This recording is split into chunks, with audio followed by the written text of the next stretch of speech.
श्री परमात्मने नमः। यथार्थ गीता श्रीमद्भगवत गीता अथ चतुर्दशोऽध्यायः। पिछले अनेक अध्यायों में योगेश्वर श्री कृष्ण ने ज्ञान का स्वरूप स्पष्ट किया। अध्याय 4 के 19वें श्लोक में उन्होंने बताया कि जिस पुरुष द्वारा संपूर्णता से आरंभ किया हुआ नियत कर्म का आचरण क्रमशः उत्थान होते होते इतना सूक्ष्म हो गया कि कामना और संकल्प का सर्वथा शमन हो गया, उस समय जिसे वो जानना चाहता है उसकी प्रत्यक्ष अनुभूति हो जाती है। उसी अनुभूति का नाम ज्ञान है। 13वें अध्याय में ज्ञान को परिभाषित किया। अध्यात्म ज्ञान नितत्वम तत्व ज्ञानार्थ दर्शनम। आत्मज्ञान में एक रस स्थिति और तत्व के अर्थ स्वरूप परमात्मा का प्रत्यक्ष दर्शन ज्ञान है। क्षेत्र क्षेत्रज्ञ के भेद को विदित कर लेने के पश्चात ही ज्ञान है। ज्ञान का अर्थ शास्त्रार्थ नहीं, शास्त्रों को याद कर लेना ही ज्ञान नहीं है। अभ्यास की वो अवस्था ज्ञान है जहां वो तत्व विदित होता है। परमात्मा के साक्षात्कार के साथ मिलने वाली अनुभूति का नाम ज्ञान है। इसके विपरीत सब कुछ अज्ञान है। इस प्रकार सब कुछ बता लेने पर भी प्रस्तुत अध्याय 14 में योगेश्वर श्री कृष्ण कहते हैं कि अर्जुन, उन ज्ञानों में भी परम उत्तम ज्ञान को मैं फिर भी तेरे लिए कहूंगा। योगेश्वर उसी की पुनरावृत्ति करने जा रहे हैं, क्योंकि शास्त्र सुचिंतित पुनि पुनि देखिए। भली प्रकार चिंतन किया हुआ शास्त्र भी बार बार देखना चाहिए। इतना ही नहीं, ज्यों ज्यों आप साधन पथ पर अग्रसर होंगे, ज्यों ज्यों उस इष्ट में प्रवेश पाते जाएंगे, त्यों त्यों ब्रह्म से नवीन नवीन अनुभूति मिलेगी। ये जानकारी सद्गुरु महापुरुष ही देते हैं। इसलिए श्री कृष्ण कहते हैं, मैं फिर भी कहूंगा। श्री भगवान उवाच परम भूयः प्रवक्ष्यामि ज्ञानानां ज्ञानमुत्तमं यज्ञात्वा मुनयः सर्वे परां सिद्धिमितो गताः। अर्जुन, ज्ञानों में भी अति उत्तम ज्ञान परम ज्ञान को मैं फिर भी तेरे लिए कहूंगा, जिसे पीछे कह चुके हैं, जिसे जानकर सब मुनिजन इस संसार से मुक्त होकर परम सिद्धि को प्राप्त होते हैं, जिसके बाद कुछ भी पाना शेष नहीं रहता। इदं ज्ञानमुपाश्रित्य मम साधर्म्यमागताः सर्गेऽपि नोपजायन्ते प्रलये न व्यथन्ति च। इस ज्ञान को उपाश्रित्य, इस ज्ञान का नजदीक से आश्रय लेकर क्रिया से चलकर पास पहुंचकर मेरे स्वरूप को प्राप्त हुए लोग सृष्टि के आदि में पुनः जन्म नहीं लेते और प्रलय काल में अर्थात शरीरांत होते समय व्याकुल नहीं होते, क्योंकि महापुरुष के शरीर का अंत तो उसी दिन हो जाता है जब वो स्वरूप को प्राप्त होता है। उसके बाद उनका शरीर रहने का एक मकान मात्र रह जाता है। पुनर्जन्म का स्थान कहां है जहां लोग जन्म लेते हैं? इस पर श्री कृष्ण कहते हैं, मम योनिर्महद् ब्रह्म तस्मिन् गर्भं दधाम्यहं संभवः सर्वभूतानां ततो भवति भारत। हे अर्जुन, मेरी महत् ब्रह्म अर्थात अष्टधा मूल प्रकृति संपूर्ण भूतों की योनि है और उसमें मैं चेतन रूपी बीज को स्थापित करता हूं। उस जड़ चेतन के संयोग से सभी भूतों की उत्पत्ति होती है। सर्वयोनिषु कौन्तेय मूर्तयः संभवन्ति याः तासां ब्रह्म महद्योनिः अहं बीजप्रदः पिता। कौन्तेय, सब योनियों में जितने शरीर उत्पन्न होते हैं उन सब की योनि गर्भ धारण करने वाली माता 8 भेदों वाली मूल प्रकृति है और मैं ही बीज को स्थापन करने वाला पिता हूं। अन्य कोई न माता है न पिता। जब तक जड़ चेतन का संयोग रहेगा जन्म होते रहेंगे, निमित्त तो कोई ना कोई बनता ही रहेगा। चेतन आत्मा जड़ प्रकृति में क्यों बन जाती है? इस पर कहते हैं, सत्वं रजस्तम इति गुणाः प्रकृति संभवाः निबध्नन्ति महाबाहो देहे देहिनमो व्ययम्। महाबाहु अर्जुन, सत्वगुण, रजोगुण और तमोगुण प्रकृति से उत्पन्न हुए तीनों गुण ही इस अविनाशी जीवात्मा को शरीर में बांधते हैं। किस प्रकार? तत्र सत्वं निर्मलत्वात् प्रकाशकमनामयं सुखसंगेन बध्नाति ज्ञानसंगेन चानघ। निष्पाप अर्जुन, उन तीनों गुणों में प्रकाश करने वाला निर्विकार सत्वगुण तो निर्मल होने के कारण सुख और ज्ञान की आसक्ति से आत्मा को शरीर में बांधता है। सत्वगुण भी बंधन ही है। अंतर इतना ही है कि सुख एकमात्र परमात्मा में है और ज्ञान साक्षात्कार का नाम है। सत्वगुणी तब तक बंधा है जब तक परमात्मा का साक्षात्कार नहीं हो जाता। रजो रागात्मकं विद्धि तृष्णा संग समुद्भवं तन्निबध्नाति कौन्तेय कर्म संगेन देहिनम्। हे अर्जुन, राग का जीता जागता स्वरूप रजोगुण है। इसे तू कर्म संगेन, कामना और आसक्ति से उत्पन्न हुआ जान। वो जीवात्मा को कर्म और उसके फल की आसक्ति में बांधता है। वो कर्म में प्रवृत्ति देता है। तमस्त्वं ज्ञानजं विद्धि मोहनं सर्वदेहिना प्रमादालस्य निद्राभि तन्निबध्नाति भारत। अर्जुन, समस्त देहधारियों को मोहने वाले तमोगुण को तू अज्ञान से उत्पन्न हुआ जान। वो इस आत्मा को प्रमाद अर्थात व्यर्थ की चेष्टा, आलस्य की कल करेंगे और निद्रा द्वारा बांधता है। निद्रा का अर्थ ये नहीं कि तमोगुणी अधिक सोता है, शरीर सोता हो, ऐसी बात नहीं। या निशा सर्वभूतानां तस्याम जागर्ति संयमी। जगत ही रात्रि है। तमोगुणी व्यक्ति इस जगत रूपी निशा में रात दिन व्यस्त रहता है, प्रकाश स्वरूप की ओर अचेत रहता है। यही तमोगुणी निद्रा है। जो इसमें फंसा है सोता है। अब तीनों गुणों के बंधन का सामूहिक स्वरूप बताते हैं। सत्वं सुखे संजयति रजः कर्मणि भारत ज्ञानमावृत्य तु तमः प्रमादे संजयत्युत। अर्जुन, सत्वगुण सुख में लगाता है, शाश्वत परम सुख की धारा में लगाता है। रजोगुण कर्म में प्रवृत्त करता है और तमोगुण ज्ञान को आच्छादित करके प्रमाद में अर्थात अंतःकरण की व्यर्थ चेष्टाओं में लगाता है। जब गुण एक ही स्थान पर एक ही हृदय में है तो अलग अलग कैसे विभक्त हो जाते हैं? इस पर योगेश्वर श्री कृष्ण बताते हैं, रजस्तमश्चाभिभूय सत्वं भवति भारत, रजः सत्वं तमश्चैव तमः सत्वं रजस्तथा। हे अर्जुन, रजोगुण और तमोगुण को दबाकर सत्वगुण बढ़ता है, वैसे ही सत्वगुण और तमोगुण को दबाकर रजोगुण बढ़ता है, तथा इसी प्रकार रजोगुण और सत्वगुण को दबाकर तमोगुण बढ़ता है।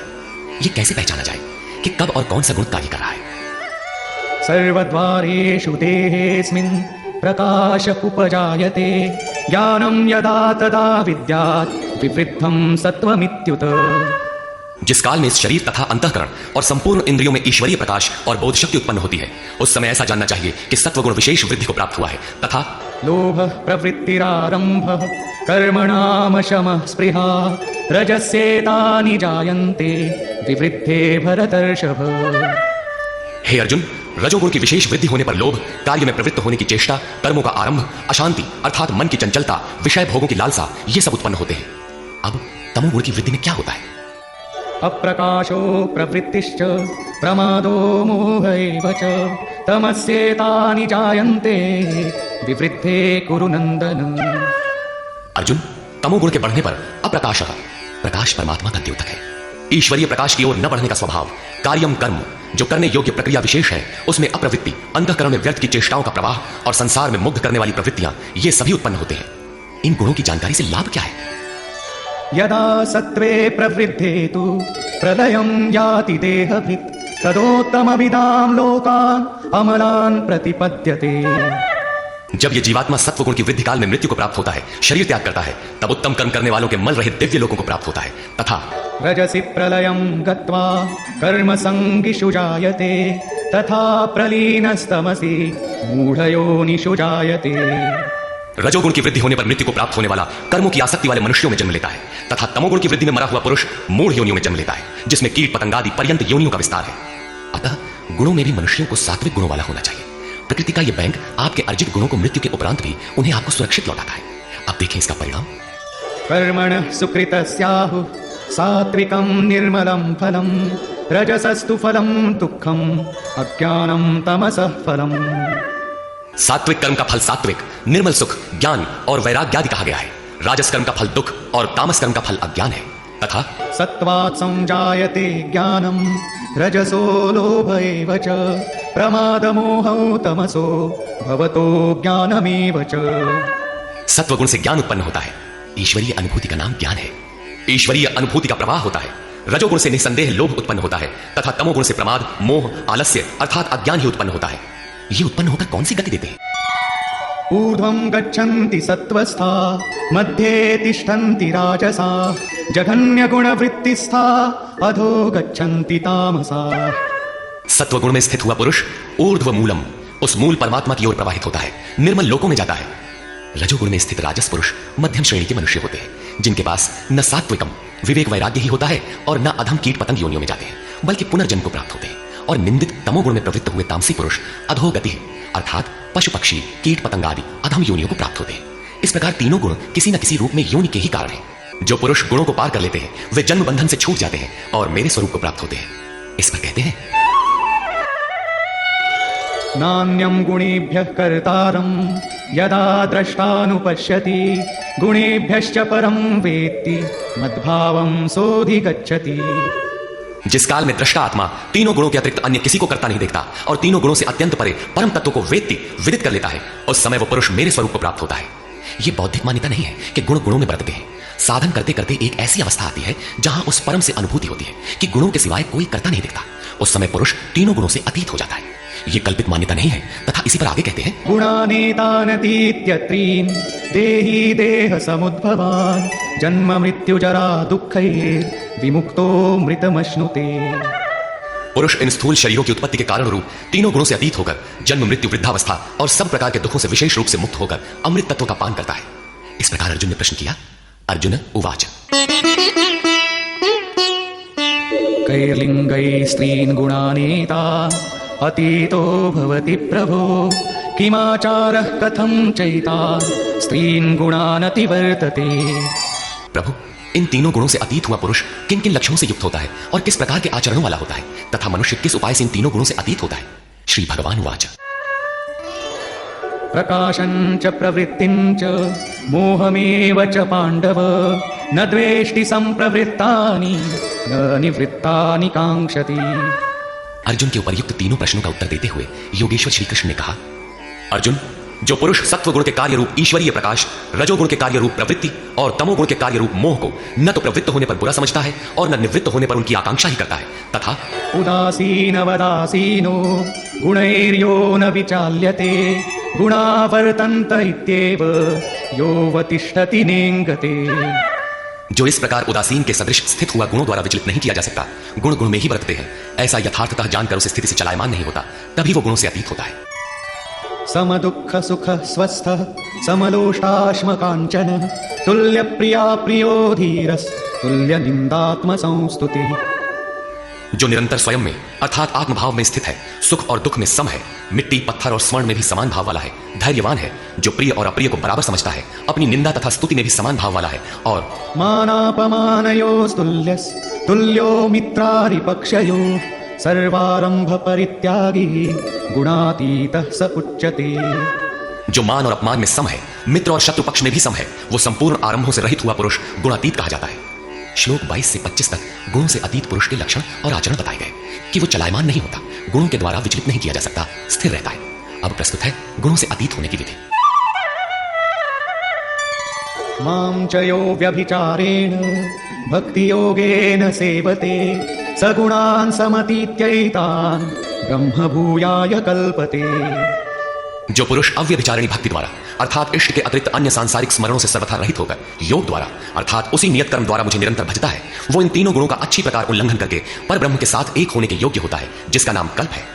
ब्रह्म के साथ एक ही भाव हो जाना ही वास्तविक कल्प है। अनन्य भाव से नियत कर्म का आचरण किए बिना कोई भी गुणों से अतीत नहीं होता। अंत में योगेश्वर निर्णय देते हैं, ब्रह्मणो हि प्रतिष्ठाहम् अमृतस्याव्ययस्य च शाश्वतस्य च धर्मस्य सुखस्यैकान्तिकस्य च। हे अर्जुन, उस अविनाशी ब्रह्म का जिसके साथ वो कल्प करता है, जिसमें वो गुणातीत एक ही भाव से प्रवेश करता है, अमृत का, शाश्वत धर्म का और उस अखंड एक रस आनंद का मैं ही आश्रय हूं, अर्थात परमात्मा स्थित सद्गुरु ही इन सब का आश्रय है। श्री कृष्ण एक योगेश्वर थे। अब यदि आपको अव्यक्त अविनाशी ब्रह्म, शाश्वत धर्म, अखंड एक रस आनंद की आवश्यकता है तो किसी तत्व स्थित अव्यक्त स्थित महापुरुष की शरण लें, उनके द्वारा ही संभव है। निष्कर्ष, इस अध्याय के आरंभ में योगेश्वर श्री कृष्ण ने कहा कि अर्जुन, ज्ञानों में भी अति उत्तम परम ज्ञान को मैं फिर भी तेरे लिए कहूंगा, जिसे जानकर मुनिजन उपासना के द्वारा मेरे स्वरूप को प्राप्त होते हैं। फिर सृष्टि के आदि में वे जन्म नहीं लेते, किंतु शरीर का निधन तो होना ही है। उस समय वे व्यथित नहीं होते। वे वास्तव में शरीर तो उसी दिन त्याग देते हैं जिस दिन स्वरूप को प्राप्त होते हैं। प्राप्ति जीते जी होती है, किंतु शरीर का अंत होते समय भी वे व्यथित नहीं होते। प्रकृति से उत्पन्न हुए रज, सत्व और तम तीनों गुण ही इस जीवात्मा को शरीरों में बांधते हैं। दो गुणों को दबाकर तीसरा गुण बढ़ाया जा सकता है। गुण परिवर्तनशील है। प्रकृति जो अनादि है, नष्ट नहीं होती, बल्कि गुणों का प्रभाव टाला जा सकता है। गुण मन पर प्रभाव डालते हैं। जब सत्व गुण की वृद्धि रहती है तो ईश्वरीय प्रकाश और बोध शक्ति रहती है। रजोगुण रागात्मक है, उस समय कर्म का लोभ रहता है, आसक्ति रहती है, और अंतःकरण में तमोगुण कार्य रूप लेने पर आलस्य प्रमाद घेर लेता है। सत्व की वृद्धि में मृत्यु को प्राप्त पुरुष ऊपर के निर्मल लोकों में जन्म लेता है। रजोगुण की वृद्धि को प्राप्त हुआ मनुष्य मानव योनि में ही लौट कर आता है, और तमोगुण की वृद्धि काल में मनुष्य शरीर त्याग कर अधम अर्थात पशु, कीट, पतंग इत्यादि योनि को प्राप्त होता है। इसलिए मनुष्यों को क्रमशः उन्नत गुण सात्विक की ओर बढ़ना चाहिए। वस्तुतः तीनों गुण किसी न किसी योनि के ही कारण है। गुण ही आत्मा को शरीरों में बांधते हैं, इसलिए गुणों से अतीत होना चाहिए। वे जिससे मुक्त होते हैं उसका स्वरूप बताते हुए योगेश्वर ने कहा, अष्टधा मूल प्रकृति गर्भ को धारण करने वाली माता है, और मैं ही बीज रूप पिता हूं। अन्य न कोई माता है न पिता। जब तक यह क्रम रहेगा तब तक चराचर जगत में निमित्त रूप से कोई न कोई माता पिता बनते रहेंगे, किंतु वस्तुतः प्रकृति ही माता है, मैं ही पिता हूं। अर्जुन ने 3 प्रश्न किए। गुणातीत पुरुष के क्या लक्षण है, क्या आचरण है, और किस उपाय से मनुष्य इन तीनों गुणों से अतीत होता है। इस पर योगेश्वर श्री कृष्ण ने गुणातीत पुरुष के लक्षण और आचरण बताए, और अंत में गुणातीत होने का उपाय बताया कि जो पुरुष अव्यभिचारिणी भक्ति और योग के द्वारा निरंतर मुझे भजता है, वह तीनों गुणों से अतीत हो जाता है। अन्य किसी का चिंतन न करते हुए निरंतर इष्ट का चिंतन करना अव्यभिचारिणी भक्ति है। जो संसार के संयोग वियोग से सर्वथा रहित है, उसी का नाम योग है। उसको कार्य रूप देने की प्रणाली का नाम कर्म है। यज्ञ जिससे संपन्न होता है वह हरकत कर्म है। अव्यभिचारिणी भक्ति द्वारा उस नियत कर्म के आचरण से ही पुरुष तीनों गुणों से अतीत होता है, और अतीत होकर ब्रह्म के साथ एक ही भाव के लिए पूर्ण कल्प को प्राप्त करने के लिए योग्य होता है। गुण जिस मन पर प्रभाव डालते हैं उसके विलय होते ही ब्रह्म के साथ एक ही भाव हो जाता है। यही वास्तविक कल्प है। अतः बिना भजन किए कोई गुणों से अतीत नहीं होता। अंत में योगेश्वर श्री कृष्ण निर्णय देते हैं, वह गुणातीत पुरुष जिस ब्रह्म के साथ एक ही भाव में स्थित होता है, उस ब्रह्म का, अमृत तत्व का, शाश्वत धर्म का और अखंड एक रस आनंद का मैं ही आश्रय हूं, अर्थात प्रधान करता हूं। अब तो श्री कृष्ण चले गए, अब वह आश्रय तो चला गया, तब तो बड़े संशय की बात है, वह आश्रय अब कहां मिलेगा। लेकिन नहीं, श्री कृष्ण ने अपना परिचय दिया है कि वे एक योगी थे, स्वरूपस्थ महापुरुष थे। शिष्यस्ते अहम शादिमाम त्वाम प्रपन्नम। अर्जुन ने कहा, मैं आपका शिष्य हूं, आपकी शरण हूं, मुझे संभालिए। स्थान स्थान पर श्री कृष्ण ने अपना परिचय दिया, स्थित प्रज्ञ महापुरुष के लक्षण बताए और उनसे अपनी तुलना की। अतः स्पष्ट है कि श्री कृष्ण एक महात्मा योगी थे। अब यदि आपको अखंड एक रस आनंद, शाश्वत धर्म अथवा अमृत तत्व की आवश्यकता है तो इन सब की प्राप्ति के स्रोत एकमात्र सद्गुरु हैं। सीधे पुस्तक पढ़कर इसे कोई नहीं पा सकता। जब वही महापुरुष आत्मा से अभिन्न होकर रथी हो जाते हैं तो शनै शनै अनुरागी को संचालित करते हुए उसके स्वरूप तक, जिनमें वे स्वयं प्रतिष्ठित हैं, पहुंचा देते हैं। वही एकमात्र माध्यम है। इस प्रकार योगेश्वर श्री कृष्ण ने अपने को सबका आश्रय बताते हुए इस 14वें अध्याय का समापन किया, जिसमें गुणों का विस्तार से वर्णन है। अतः ओम तत्सदिति श्रीमद्भगवद्गीता सूपनिषत्सु ब्रह्म विद्यायां योग शास्त्रे श्री कृष्ण अर्जुन संवादे गुणत्रय विभाग योगो नाम 14वाध्यायः। इस प्रकार स्वामी अड़गड़ानंद कृत श्रीमद्भगवद्गीता के भाष्य यथार्थ गीता का 14वां अध्याय पूर्ण हुआ। हरि ओम तत्सत।